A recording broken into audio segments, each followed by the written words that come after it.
Relatório inédito do Centro de Estudos de Segurança e Cidadania da Universidade Cândido Mendes ouviu 100 adolescentes internos do Degase, no Rio de Janeiro, e mostra uma realidade bem diferente daquela que é vendida ali em relação a esses jovens no senso comum. E a respeito nós vamos conversar com a pesquisadora do Centro de Estudos de Segurança e Cidadania da Universidade Cândido Mendes, Paula Napoleão. Bom dia, Paula. Bom dia, Glauco. Paula, com base nesse relatório, quais são os principais aspectos que você destacaria que acabam afrontando justamente o senso comum, essa imagem que se tem do jovem que acaba sendo internado por conta principalmente do tráfico de drogas?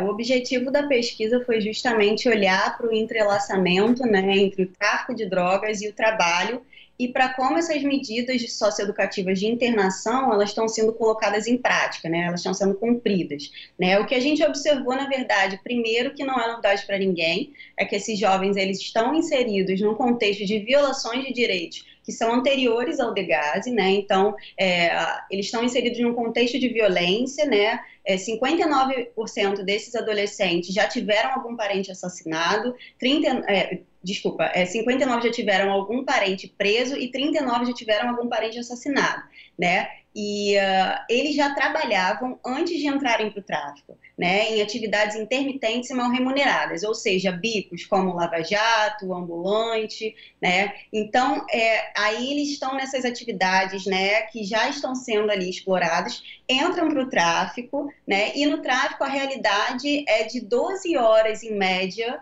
por dia de trabalho, ganhando de 3 a 10 reais por hora, né? Então isso desmistifica um pouco a noção que se tem no senso comum de que o tráfico é uma atividade de ganho fácil, né? De que aqueles jovens vão se inserir nessa carreira e ali, enfim, vão fazer rios de dinheiro, né? Eu acho que esse foi o principal ganho da pesquisa e mais do que isso, a gente observa que no sistema socioeducativo esse ciclo não é quebrado, né? Ou seja, esse adolescente é apreendido, vai para um sistema socioeducativo e ali ele não tem nenhuma perspectiva, ele não recebe nenhuma outra opção, né? Ou seja, muitos adolescentes não conseguem vagas nas escolas, né? Então eles não frequentam aulas e também não têm acesso a cursos profissionalizantes. E isso é muito grave, né? Porque a ordem ali no sistema socioeducativo, na verdade, o dia a dia, ele é composto pelo ócio, né? Então, o adolescente, ele gostaria de frequentar esses cursos, mas ele não tem acesso, né? Então, o sistema socioeducativo, ele não consegue quebrar esse ciclo e o pior, ele reforça esse ciclo e não dá outra opção a essa juventude que é majoritariamente negra, né? É importante frisar isso, né? Dos 100 jovens que a gente conversou, 82 se declararam pretos ou pardos, né? Então, isso é muito grave, a gente acaba vendo que o sistema socioeducativo ele acaba sendo uma réplica do sistema prisional e é para a gente se questionar para que serve esse projeto, né? O que a gente quer para essa juventude que está ali sendo encarcerada. E quando você fala que as pessoas associam, né, o tráfico de drogas até um certo glamour, a pesquisa diz aqui que a remuneração mensal é de 1 a 3 salários mínimos, né? Você falou dos jovens, na verdade, trabalhando antes dos 14 anos, ou seja, exploração do trabalho infantil. E tem um outro aspecto também, Paula, que você destacou, que é a questão desses jovens crescerem num contexto de violência, né? Violência, inclusive, que muitas vezes eles são vítimas ali em casa, na família, mesmo na rua e depois no momento da apreensão e também ali durante a sua internação. Mas mesmo assim, segundo a pesquisa, apenas 25% deles tinham arma de fogo no momento da apreensão. Quer dizer, essa outra associação de que a pessoa que trabalha no tráfico de drogas é necessariamente violenta ou que precisa ser apartada da sociedade é algo que também cai por terra diante dessa pesquisa. Exatamente. O tráfico, ele inclusive foi elencado pela Organização Internacional de Trabalho como uma das piores formas de trabalho infantil no mundo, né? Então, isso é muito grave, né? E esses jovens, o que a gente viu, a gente pôde ver nessa pesquisa, é justamente que eles não são pegos em atos violentos, né? Mas o tráfico de drogas em si, ele já é considerado, já tem essa gravidade em volta dele e o judiciário assim o considera, né? Então, independente do adolescente eventualmente portar uma arma ou trocar tiro com a polícia, ele automaticamente já é enquadrado, né, como traficante e como se ele estivesse praticando um ato violento, né? E, enfim, isso reflete uma série de questões e principalmente a forma como a gente enxerga a política de drogas no Brasil, né? Não só no Brasil, mas principalmente no Brasil e principalmente no Rio de Janeiro, né? Que a política pública que chega para as áreas periféricas, né, para as favelas, na ponta do fuzil, né? Então, como a gente quer ofertar outras possibilidades para esse adolescente, se não há qualquer tipo de política pública nesses espaços, né?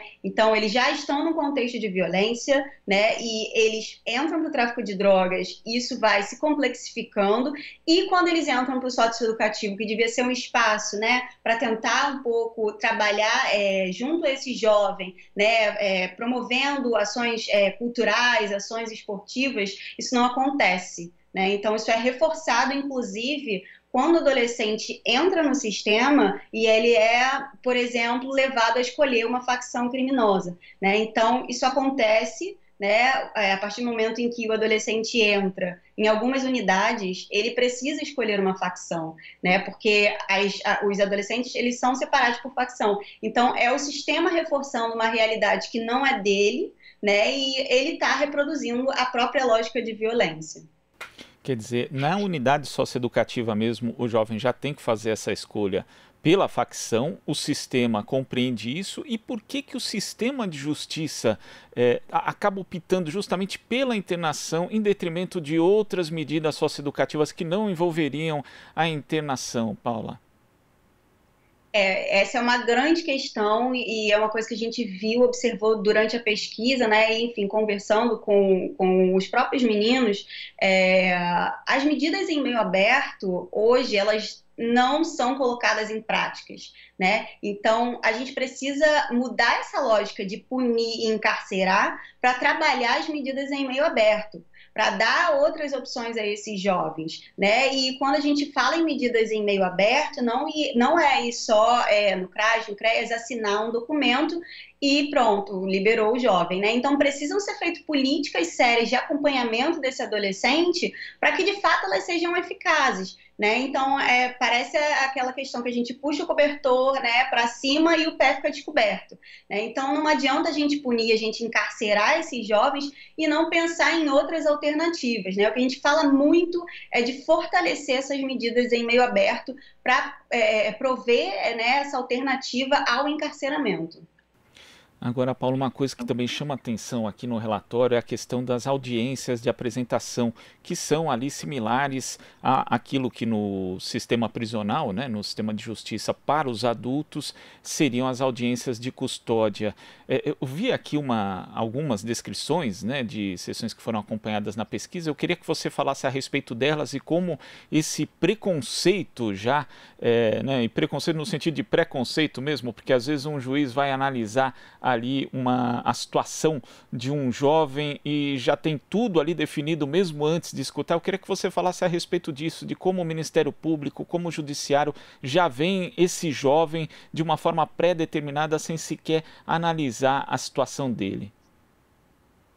O que a gente viu ao acompanhar algumas audiências de apresentação, né, é justamente esse trabalho que o Judiciário não faz, né, que é de receber o adolescente, verificar qualquer violação que possa ter havido ali durante a apreensão, né, ou mesmo avaliar o contexto em que o adolescente se encontra, e é muito comum a prática do que a gente identificou como susto, né? Ou seja, é você decretar a internação para aquele adolescente para que ele não volte a fazer o ato infracional, né? Então você está aplicando a internação para dizer para ele que ele não pode fazer aquilo de novo, né? Isso é absurdo em diversos níveis, né? Porque isso não trabalha aquele adolescente, né? Não melhora as condições nas quais ele está inserido, né? Não muda nada, e é uma violação, né, muito extensa do ECA, né? Porque o ECA prevê que o adolescente, em último caso, ele seja internado,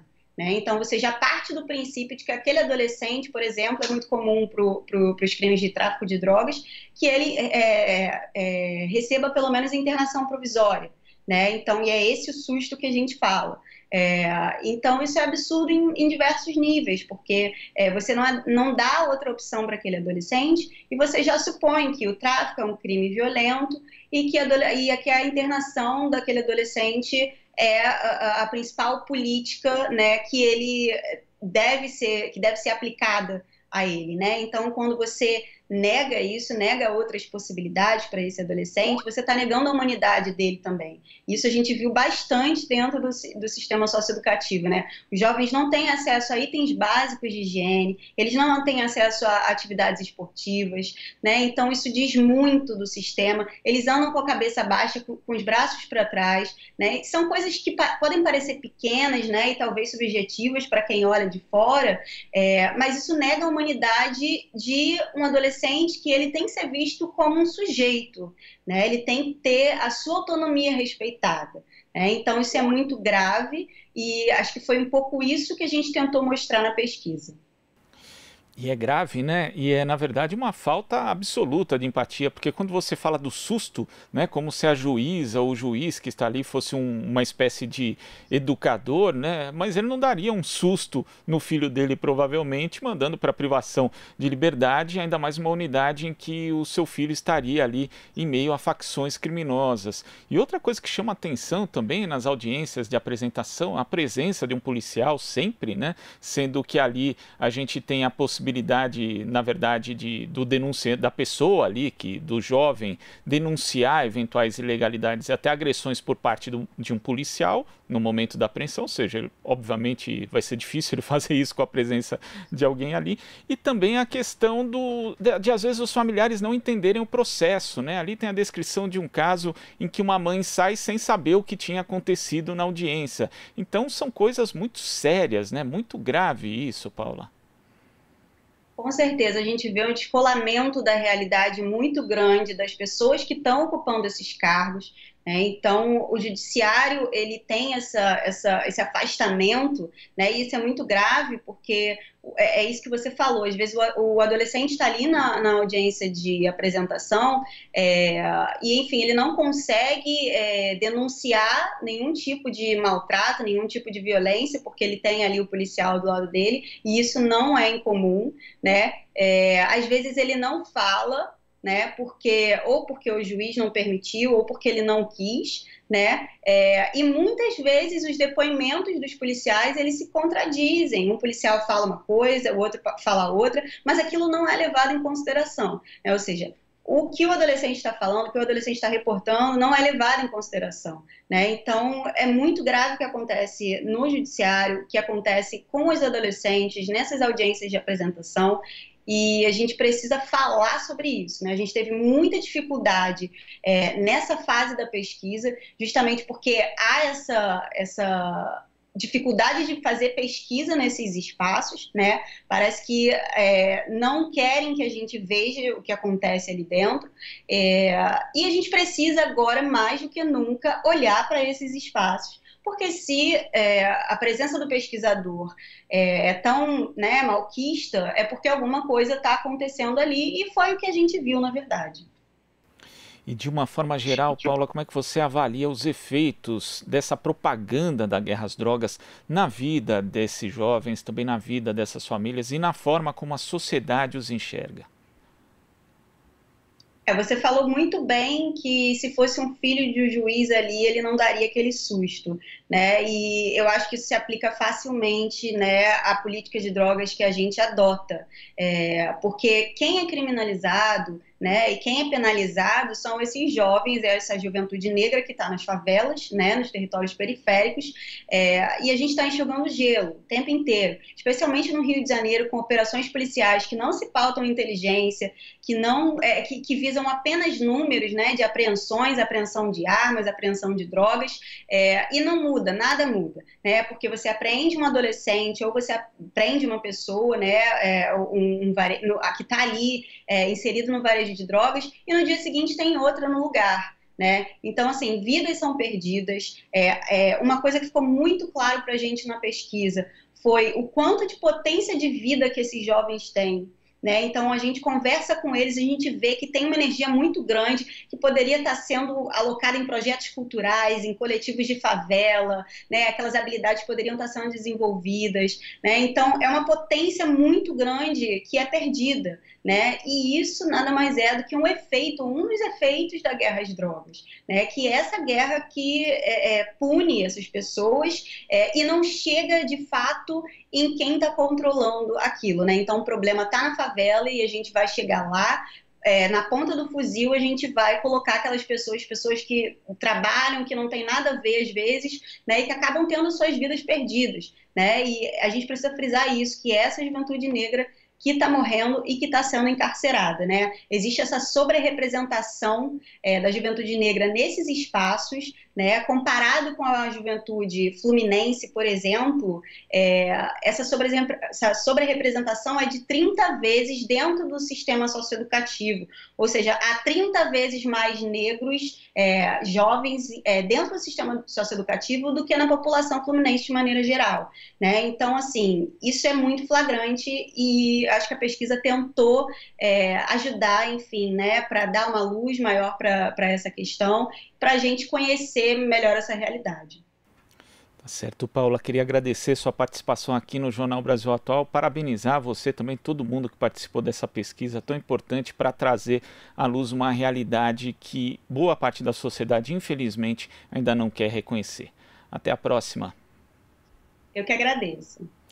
Conversamos aqui com a pesquisadora do Centro de Estudos de Segurança e Cidadania da Universidade Cândido Mendes, Paula Napoleão. Você está ouvindo Jornal Brasil Atual. As notícias que os outros não dão.